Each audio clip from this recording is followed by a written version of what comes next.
suuratu qurayshin ñeenti aaya la mi ngi wàcc màkka.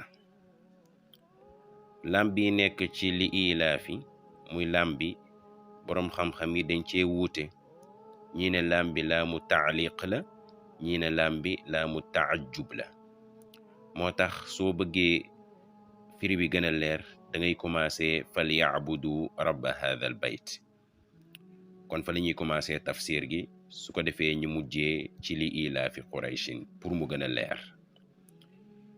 sunu borom nee na fal yaabudu nañ jaamu rabba hadha al bayt borom néeg bi te mooy yàlla, alladi borom néeg bi nga xam ne at'amahum moo leen leel min juu'in ci xiif, wa amanahum mu wóoluloo leen min xawfin ci ragal.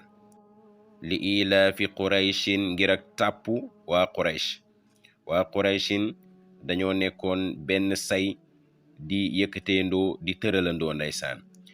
sunu borom ne ilaafihim seen ak tàpp waa quraysh rixlata shitaa'i ci laxasaayu sedd, mooy su seddee dañuy laxasaayu tukki dem yaman, was sayfi ak seen laxasaayu noor tamit dañuy laxasaayu tukki dem Shaam.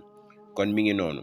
léegi waa quraysh xam nga màkka suuf si nanguwul mbay te daa bëri ay montagne ak ay xeer, moo tax ñoom su nekkoon seddaaya daa jot dañuy laxasaayu tukki di dem yaman nag fa la ñuy dem ut li nga xam ne moom la ñuy dundee juróom benn weer. léegi su demee ba seddaay bi jeex, noor dugg muy tàngaay, ña laxasaayu dem Shaam. waa qurayshin suñu eggee Shaam ut lépp li nga xam ne dañ koy soxla ngir dund, ut ko ndeysaan dellu si waat màkka. su ko defee seen dundu juróom benn weer tamit day mat, su ko defee ñaari saison yooyu noonu soo ko boolee muy 1 an, kon seen dund at day mat ndeysaan. chaque at ñi def loolu ndeysaan, noonu lañ doon def di dund ndeysaan, dund bu teey. kon loolu noonu lu yéeme la wallaahi, lu yéeme ndeysaan. yàlla ne loolu yéeme na de, waaye man lu ma leen defal moo gën a yéeme fuuf, ndax tey soo leen xiifee maa leen leel te maa leen defal sécurité.